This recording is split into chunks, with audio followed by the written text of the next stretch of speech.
Hey guys, Jacob here from Jacob's Smoke Alarm Reviews and more. Today we are going to be reviewing the FireX model FX1020. This is a retake 2. And this alarm was made in 1986, and I have actually 5 more of these out in the back. But this is just going to be the chosen one for today's video. Anyways, this alarm is a very basic 1980s hardwired alarm that features a Kobayashi CLB26 AC vibratory horn. It looks like the LED is fading in and out on the camera, but it really isn't in real life. It's on steady. Anyways, the light does go out, but it doesn't go out fully. I realized this. It's just sucking in power, which is making the LED turn off. Or it's just helping identify itself. But in an interconnected system, which I'll get onto later, it features the lights on all of the LEDs on all of the alarms. I meant do have the LEDs do go out slightly, indicating that it's using power, but that's only on my alarms. I'm not sure if I took this out to the garage and use its power, because the power here in the shed is horrible. Anyways, we can give this a test now.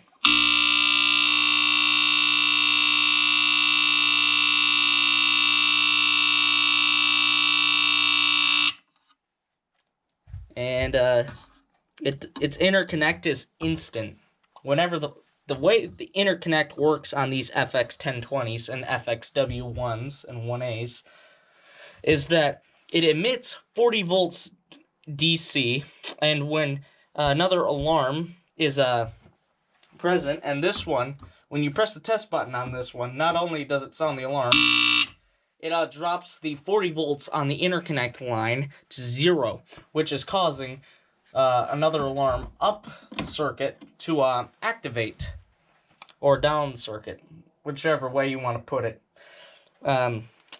So that makes it pretty much instant interconnect, rather than the modern FX1218 I have up there.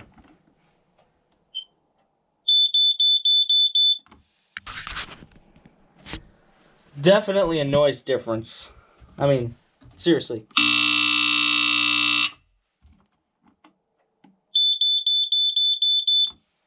If there's an alarm that I wanted to protect my house and I had to choose between these two, I'd actually choose the FX1020 because of its loudness. But this is a second generation FireX FX1020. A third generation, which I do have. I have both the FXW1A variant and the FX1020 variant. This is a third generation FX1020. As you can see, it does not have that ring like this one does have. Instead, its bracket is the exact same as the FX1218's, which is what I'm using for the FX1218 right now. I'm using its bracket. I have 2 of these FX1020's third generations, and I have 3 older style FX1020s right here. So, something's up.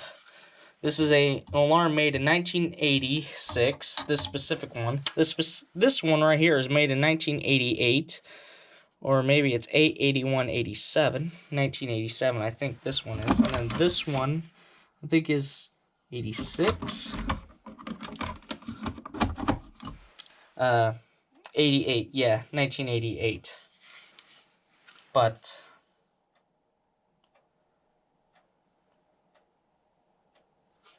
yeah, that date code is really weird looking. Here's a closer look at the second generation. Alright, third generation. Keep getting my generations confused. First generation, if you're wondering, is an FX1014.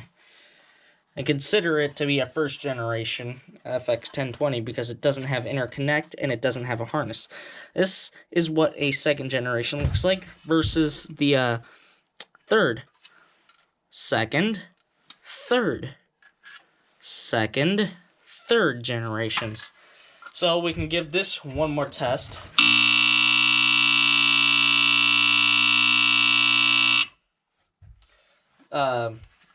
Actually, the third generation one does sound a fair bit more raspy.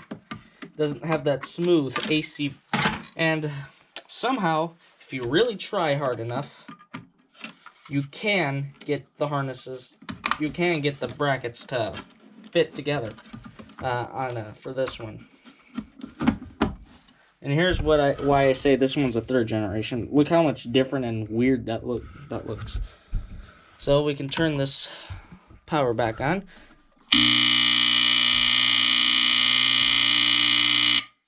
It sounds actually a fair bit louder, and if you look closely, it turns down. So let's put the original one back on, and it does use the classic FireX harness. The super duper classic ones had a Gentex style. And if you don't know what a Gentex style harness is, it's basically where you have some of the harness sticking out the back, and then it goes onto a plug, kind of how like my Gentex GX-100-1A harness looks like, if you can tell. Anyways, this is interconnectable to the Smoke Guard 907B2, and that'll be in a separate video. Anyways, we got we do have the we have that special harness right there, like always. Trying to think of something else. This one does have a smoother sounding horn. It's demonstrated right there. Well, I can't think of. Well, this does sound smoke, and I always spray my smoke alarms to smoke.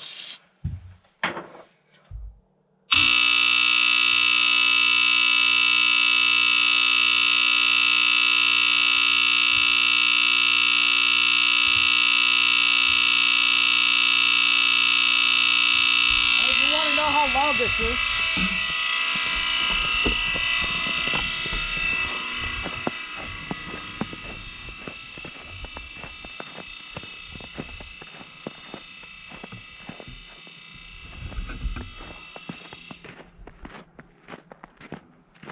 yeah, and they say the Kobishi CLB26 isn't loud. So, that's gonna be it. Bye, guys.